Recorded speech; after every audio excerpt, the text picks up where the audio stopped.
Welcome to Launchpad, a Tech Blast podcast which reveals what is needed to scale a successful technology startup.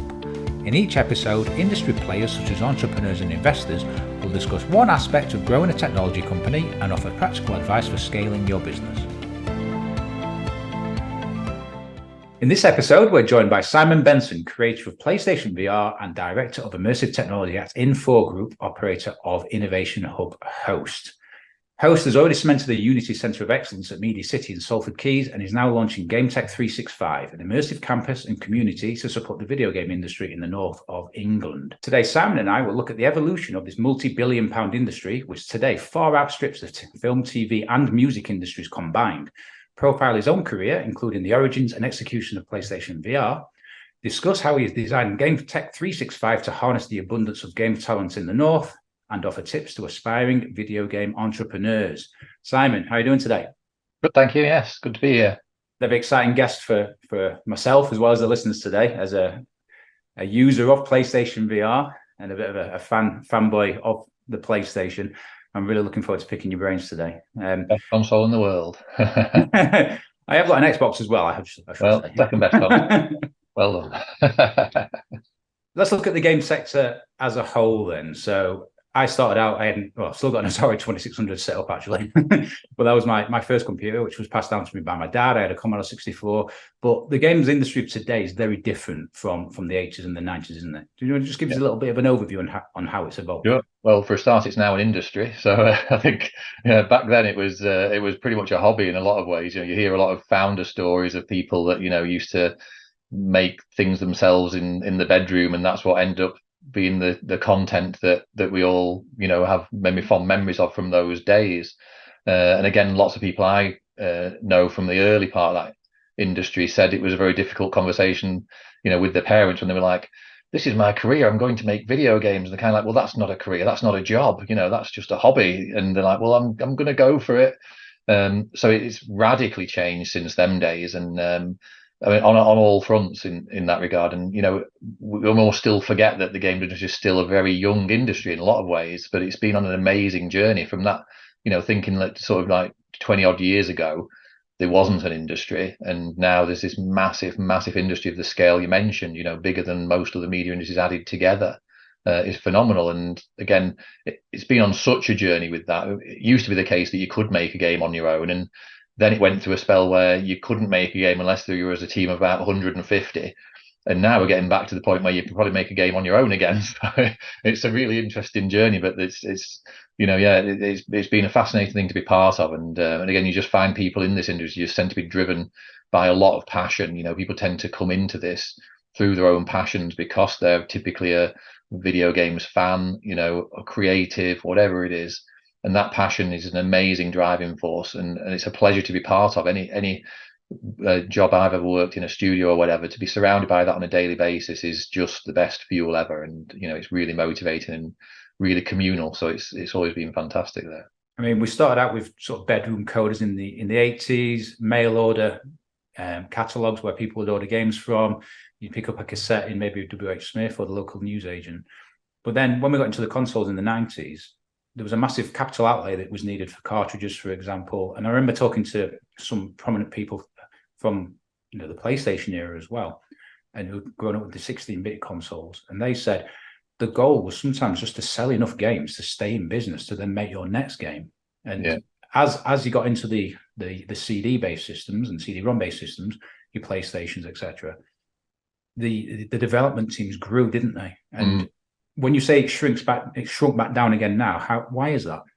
That's mainly really been because of efficiencies. For example, back in the day, you made your own game engine, and your game engine would be very tailored towards your type of game. It would be, something, if it was a side-scrolling shooter, it would be an amazing side-scrolling shooter engine. It was very good at that one thing. And that helped a lot of companies to differentiate with their tech. And that's why some companies who made the sequel to their thing and then the sequel again, they just got better and better and better because their engine was 100% tailored to their creative vision of their particular product. But then it got to the point, early in my career, I remember the decision points where we started introducing what was then referred to as middleware. The idea that you could let someone else's code be part of your thing, was very unusual, particularly for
sympathetic, you might not even have to think about optimization, which is much more, means that people, creatives, for example, can just focus on the creativity and those factors without having to worry about the tech if they make the right choices in terms of their vision overall. So yeah, it's become very enabling. I do remember reading about, excuse me, I do remember reading about someone would make like this amazing loading screen or something, and then they'd look at it and they say, oh, we've used up all the bytes. We need to, when you say you need to optimize, we actually have to completely take this back to square one, because we've got nothing left for the graphics, nothing left for the sound effects, etc. And these days, like I said, there's absolutely no limits on that.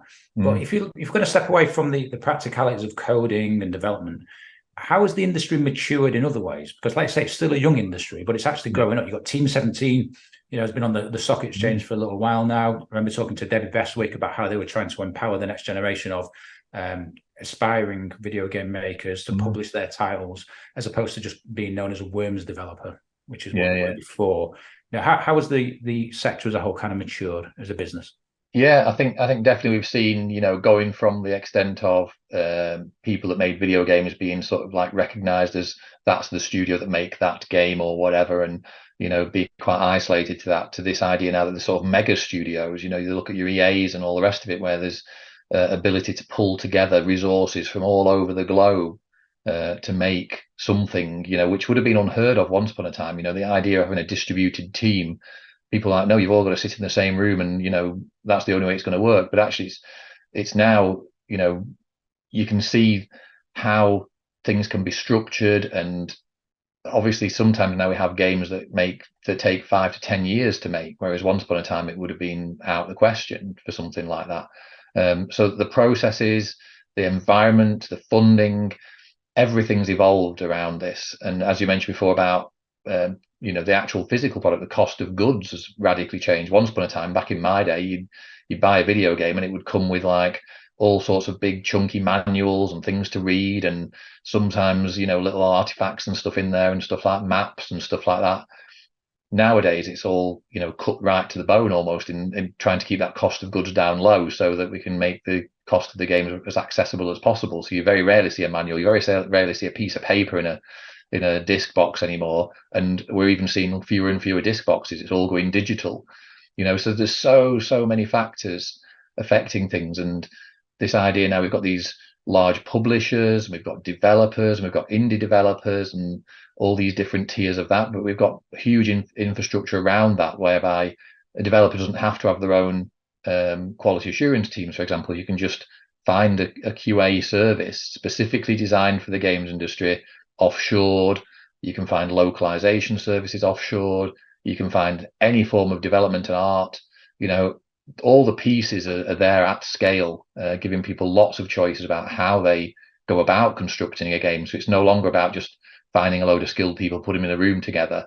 There's a whole process around it now that never existed before, and there's a lot more maturity. Roles are getting more defined. The idea that you don't have to hire everyone in your own studio, that you can actually do co-development and all this. It's a very, very, very different world, and all that is a good sign of maturity of the industry as it's matured into that kind of shape. And like we said before in the intro, bigger than film, TV, and music combined, which is absolutely mind-blowing when you think back to the state we were in sort of the 90s. Yeah, and I think it's only going to get bigger, and I think one of the things that's always held back its growth is the fact that people of my sort of age are sort of like the point at which communities started getting more interested in consuming video games. People older than me weren't interested. So, but obviously year on year, that tide mark of interested parties and audience massively grows. And now it's unheard of that you imagine youngsters, majority of them are very familiar with video games and understand video games very well and aspire to play them and interact with them. But it's also driven a completely different dynamic of what we expect from content. This idea of sitting down and watching a 2-hour movie, for example. Some people, young people in particular, would be like, well, I feel like I need to interact with this. I want to steer it. I don't want to passively consume something for that duration of time, because I'm so used to things being that bit more interactive and being able to have my say and be able to customize it in my way. when you even look at apps, gamified apps, the way we interact with our sports apps, and it's turned counting our steps into an art form almost, with it telling us, you've achieved this now, you've done that, framing it in different ways to really feel like we're engaged with this. And therefore audience engagement has radically evolved with this evolution of growth of interest in things like the video games world.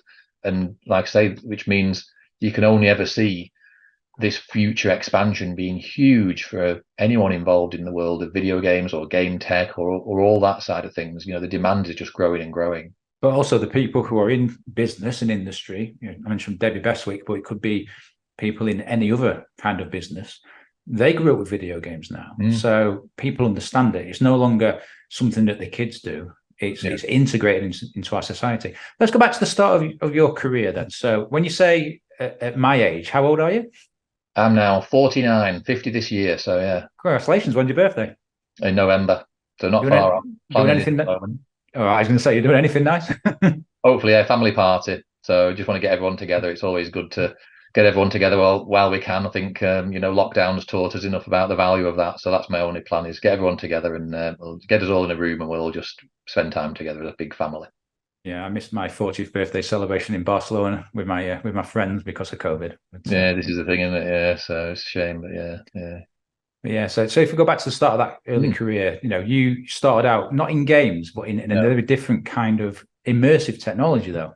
Yeah. So basically, I was always really interested in computer games, and computer games drove a lot of things. Way back when I was young, there was no internet, and so I was really interested in video games as a hobby and things like that. But back then, it was like, to play video games was incredibly difficult. It was, especially when I got into PC gaming. So to get into PC gaming, I had to build my own computer from scratch without the assistance of the internet. There's no YouTube videos or anything. It was like you had to sort of buy magazines and go to the library to figure out how you do it, and figure out what parts to buy, and then build this computer. And then getting computer games to load, you had to basically pretty much reprogram your entire computer. You had to know how to make your computer boot up in very different ways so it had enough memory to actually run your game, or that the mouse would work. It wasn't trivial. You really had to work for it. You had to earn your right to game, basically, back then. But that really almost dragged me into this sort of technical role, again, driven by my passion for just wanting to play games, basically. It made me work for it, which taught me an awful lot about computers. So that's what got me interested in computers to start with. And then over time, I sort of started playing with programming, because, again, you had to sometimes type your own games in out of a magazine. You'd buy a magazine and it would have loads of code. You'd type it all in, and then hopefully, if you got it right, you'd have a new game in your own game library that you could play. But if you got it wrong, then you had no one to help you. You had to figure it out. And all that worked well for me to really show that I actually enjoyed doing some of that stuff. Right. I got that into myself. So I'm not a coder by any stretch or technical, but I've got a Sinclair ZX81 upstairs, and there's a magazine from like 1981 or something, and literally it lists the code that you type in. If you get one thing wrong, the game doesn't load. Exactly. Doing that as like a 5-year-old kid. Exactly, and you think that's sort of like it's such a great puzzle, because you want the end goal, you want to play that game, and you will jump through hoops to do that, and that was a learning exercise. So then I basically went to college and did computer. I chose a BTEC. They said I could have done A levels, and they really pushed me down that route. But I'm like, why do I want to do English, maths, and physics or something like that? I'm not interested in those things. I'm interested in computers. So I did BTEC computer science. So I just did computers all the time and loved it. And I think that's where I won this award at college. Was my first award in my collection, and for achieving well in that, because I just loved it so much. And then my next step then, and really, to be honest, I wasn't really into education. So I wanted to then get a job, but you just couldn't get a job in computers unless you had a degree. So reluctantly, I went and did a degree, did in software engineering at Preston, which was great. I enjoyed it, got a lot out of it, learned a lot. And then from there, my first job, I had no idea where I could work with computer skills. And again, my parents couldn't advise me because it wasn't their world. Computers are a new thing. It's like no one really knew. So I just applied for a few places, and one of them happened to be BAE Systems, that make all the military aircraft and all this kind of stuff, and got an interview there and ended up first job there. as a software engineer, but my first job was safety critical software engineer, writing the fuel software for Eurofighter Typhoon, which sounds very posh. But it wasn't really for me in some regards, because again, with my passion for video games, I was more into that creative kind of do something quick and see the results. Whereas obviously you can imagine something where it's safety critical, you'd have to take your time a little bit here to make sure it's right. So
and one was the real one. So when you got people coming around who want to play with it, we'd switch on the, let's say, the gamified easy one.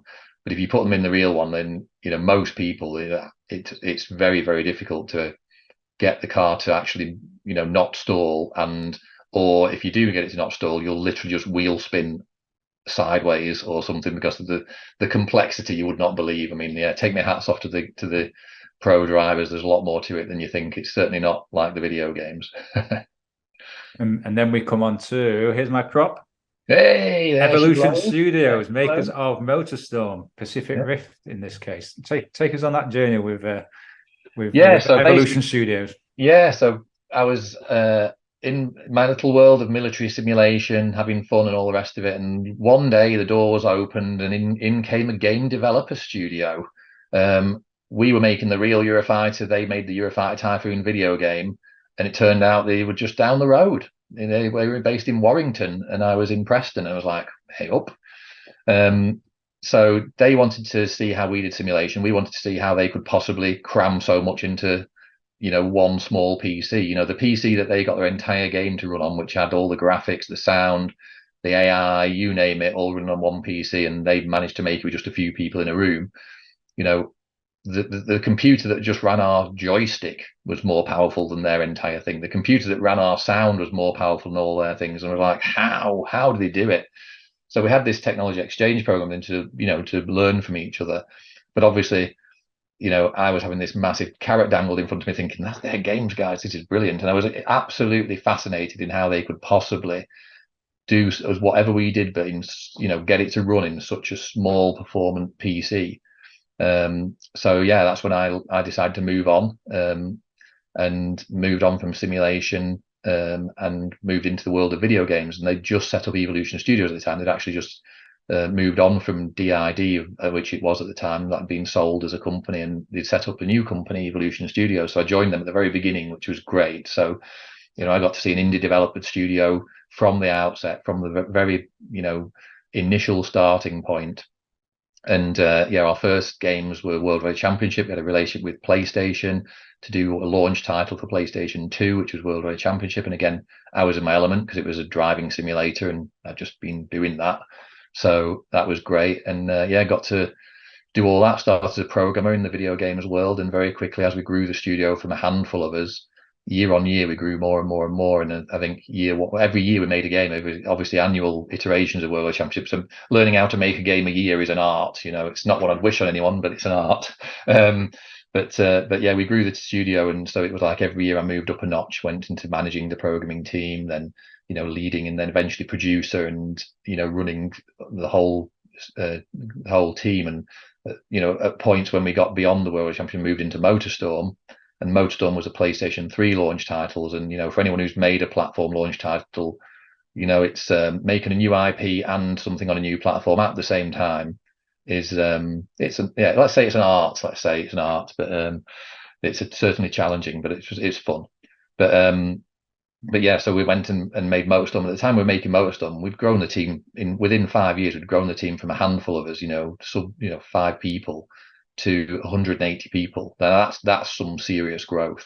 That's some serious growth whilst you're making all them products. You know what I mean? There's a lot going on there. So that really taught me an awful lot about studios of all different shapes and sizes and the dynamics of them firsthand. Because like I say, I had the reins on those projects as the producer and stuff like that. So but yeah, loved every minute of it, even though it was challenging at times. But it's like my worst day is probably someone's best day. So And then you were acquired by Sony itself, weren't you? And then you had a very significant part in a particularly special project. Tell me a little bit about that.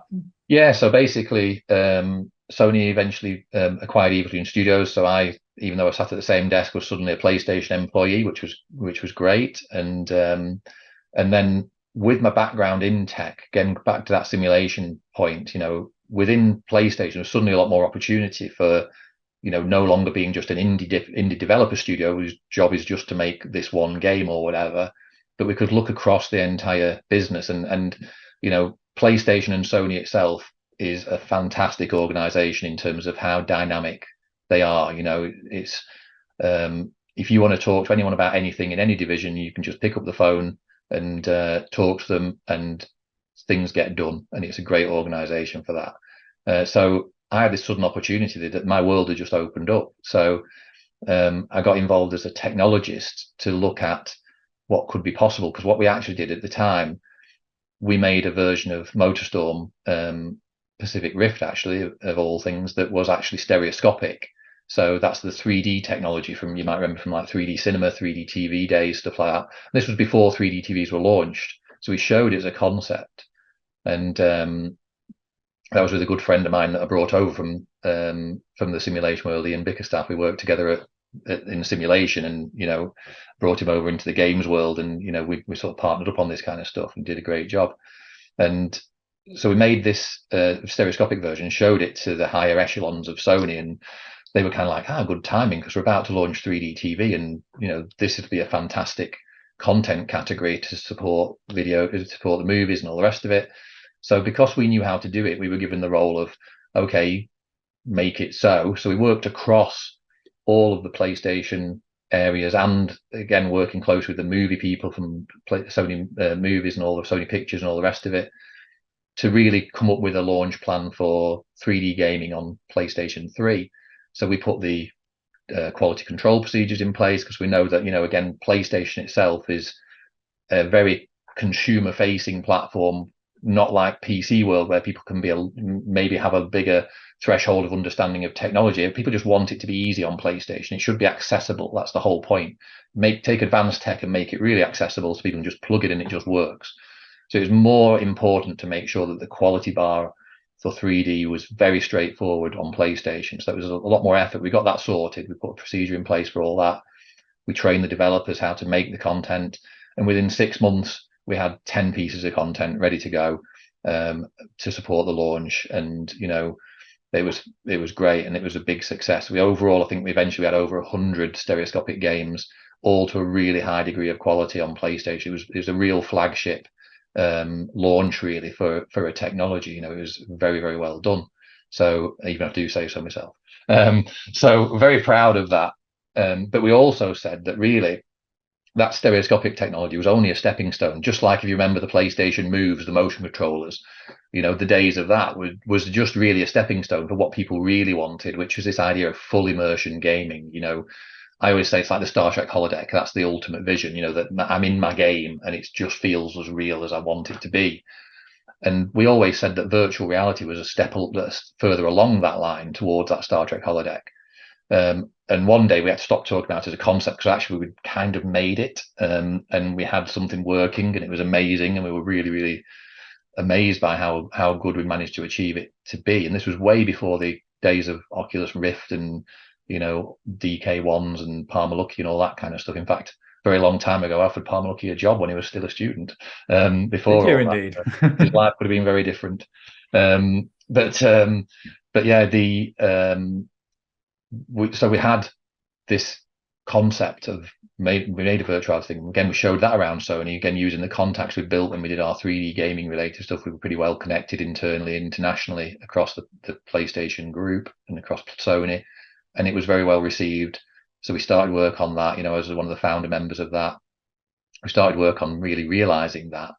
And then, obviously when the Oculus was first shown and John Carmack was involved and it made a big hit at E3, that catapulted our project forward even further, because again, that was the ultimate validation that the world really wants this kind of stuff. And we were already way along the line by that point. But then all of a sudden, the acceleration was huge. We, pretty much any resources we ever needed, you could just have, because it's been validated. It's an important thing out there. And yeah, grew from there really, and became an amazing product. I mean, I think it's probably overlooked in its history in some regards, but for several years, PlayStation VR was the highest selling, largest installed base virtual reality console in the world. It was phenomenal. But it's that accessibility that you're talking about. People had PlayStations exactly. That the price point was affordable compared to getting a high-end PC and connecting it up, right? Yeah, and again, it's that PlayStation ethos of making it accessible, making it easy so people could just go out, buy this thing, plug it in, it just worked, and it fit into their ecosystem. Anyone who already had a camera or move controllers, the control of itself, it all just worked, and it was well considered.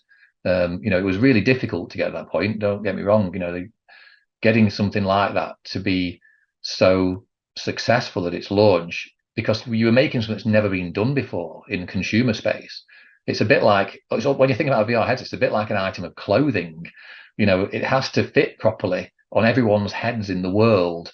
And we were really lucky because with the project, when we did it as a very, very international project. So we had teams in Japan, Europe, America, all collaborating really closely together. And the things that we learned from that made sure that the product was a success was phenomenal. Because what we found is ergonomically, people in those territories have got very, very different physical characteristics on average. You tended to find that in the UK we tend to have larger noses, Roman noses and things like that, so that we were always complaining about the fit around our noses, and we managed to iron that out. In America there were more people with larger head circumferences, so must have bigger brains. So big-headed Americans, you hear it here first.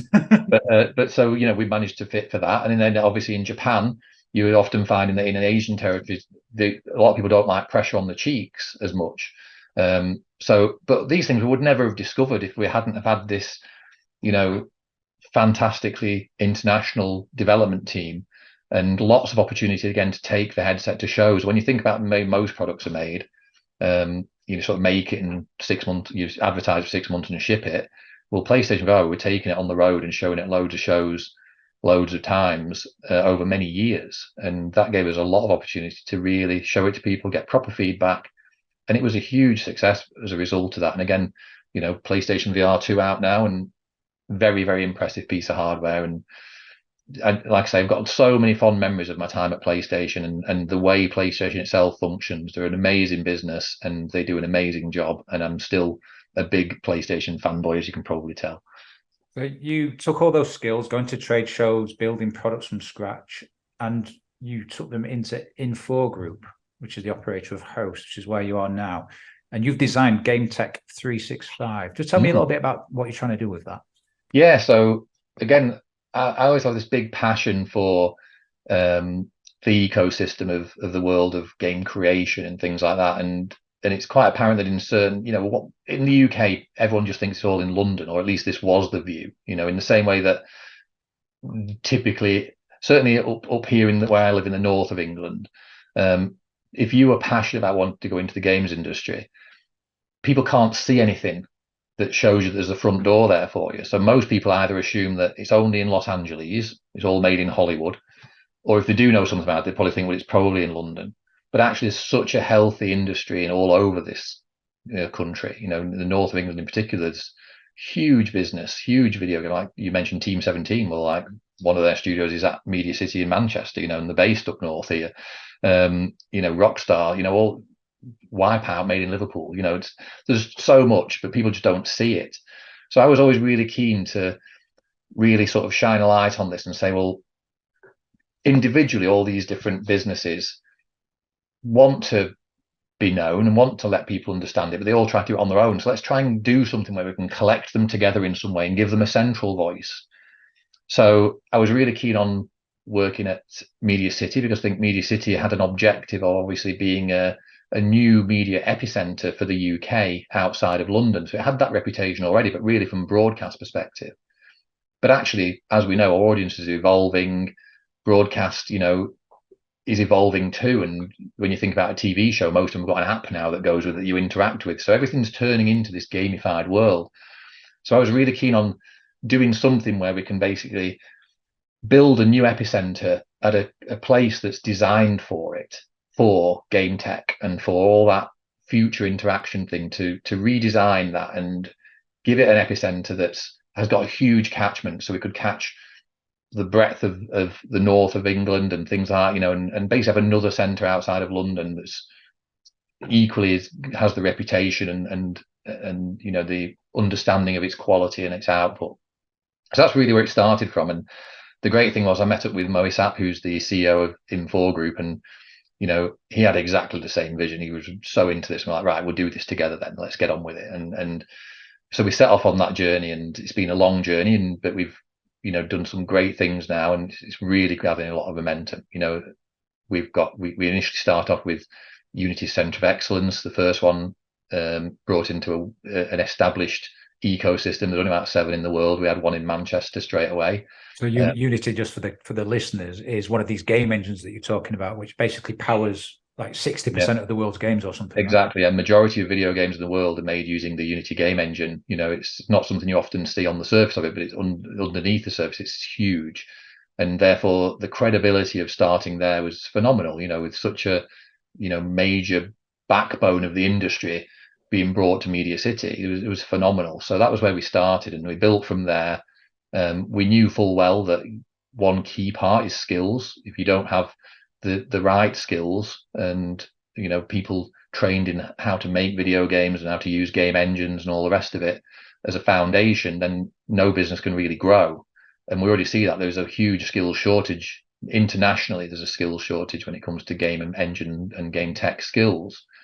So we were keen to address that. So we put a lot of effort into building out things like boot camps and training programs, things like that, to get people industry ready, not just give them some academic knowledge, but actually fundamentally employable was the key thing, so that businesses can now grow, which now means that there's an epicenter there of saying, bring your business here. You've got a great opportunity to grow your business because you're surrounded by a pool of talent that is going to be essential to your growth journey. Which is the kind of thing you had to go out and find for yourself through experience, but actually you're delivering this into people coming out of universities or wherever, local communities as well, to say, here's the support, let's work together to make a success. And fundamentally, it's about us bringing together industry. It's getting the industry partners together, because again, as you know yourself, with tech, it evolves that quickly that anyone who's got some knowledge, a few years later, it can be out of date. And this is often the risk with some university programs, for example, because it takes a long time to author a university degree program, and then it takes 3 years to get any output from it. But yet technology can change a lot in that time frame. So we work really closely with developers, businesses, anyone using this stuff, to keep a finger on the pulse of what it is that they're actively using at the moment in terms of tool sets, processes, everything. What is it you're using? What do you need from the world in terms of your recruits? And then we make programs that give them that and work hand in hand with them. And that's the important part. It's keeping current, and that's why you can't do it in isolation.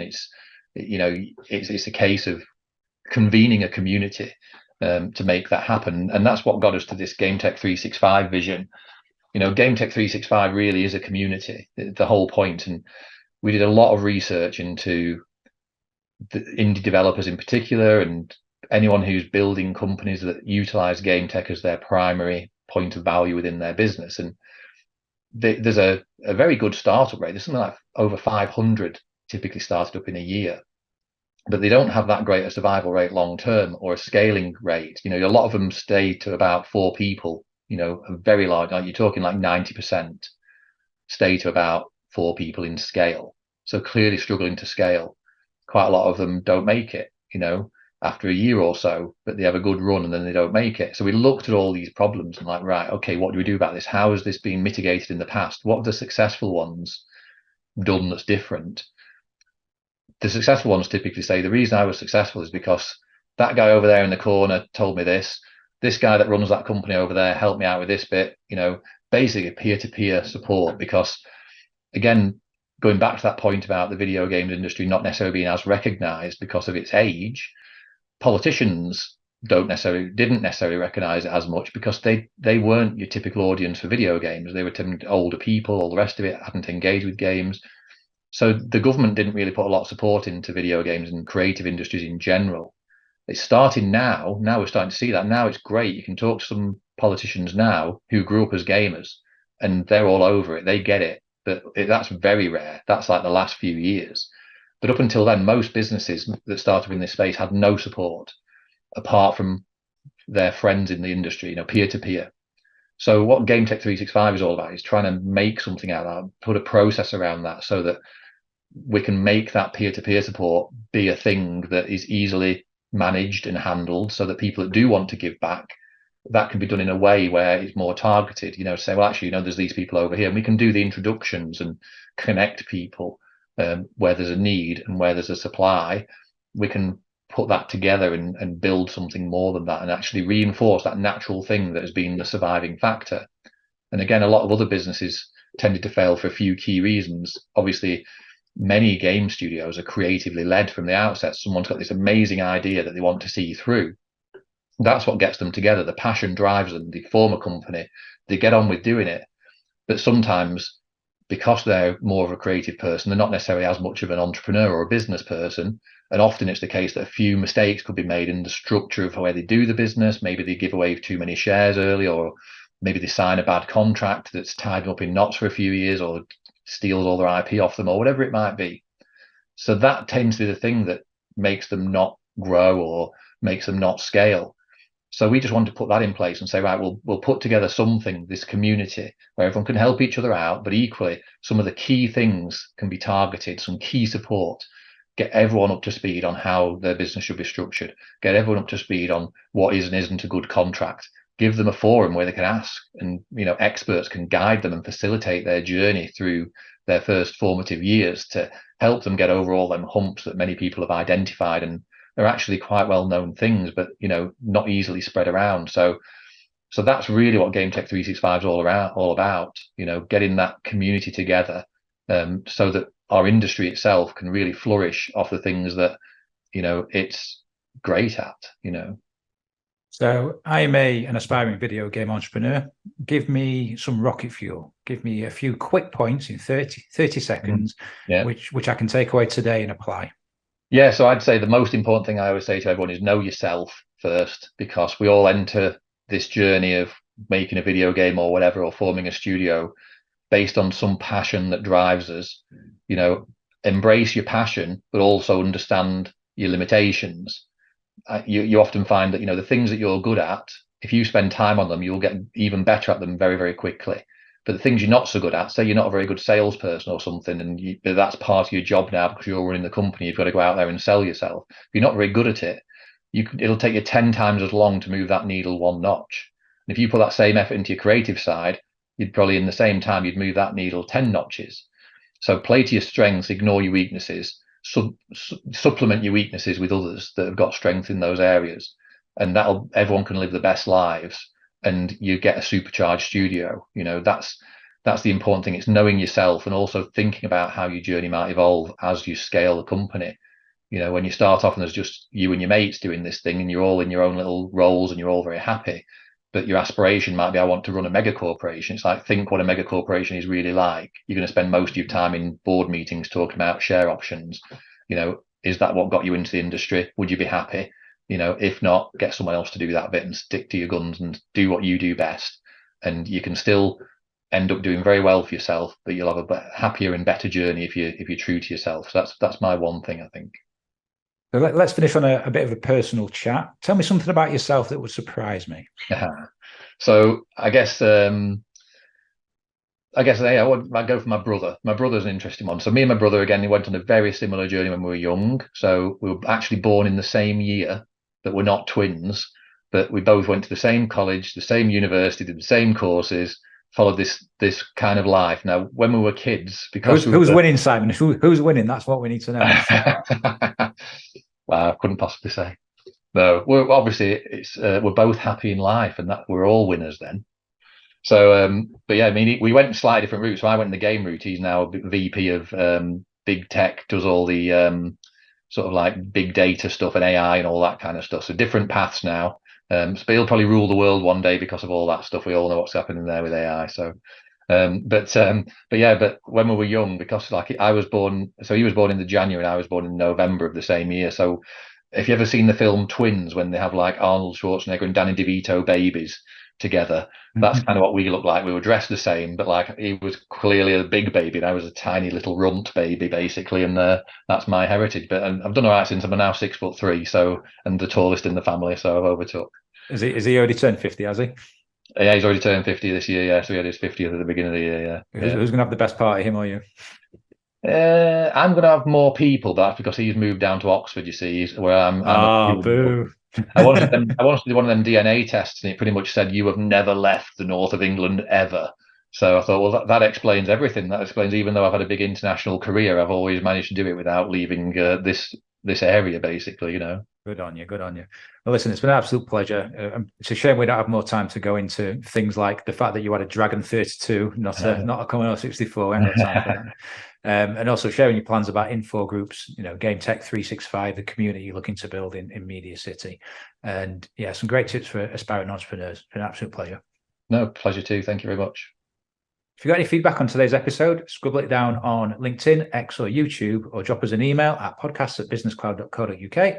If you enjoyed the episode and found it useful, please like and subscribe on your preferred podcast platform to be among the first to hear insights from renowned entrepreneurs and investors. Thank you for listening, and see you soon.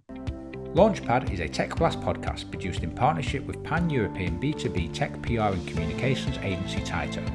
New episodes are streamed on Tech Blast's YouTube, LinkedIn and Twitter pages from 12 PM on the final Friday of every month. Or you can find all episodes on YouTube and all major audio podcast platforms. Subscribe now so you never miss an episode.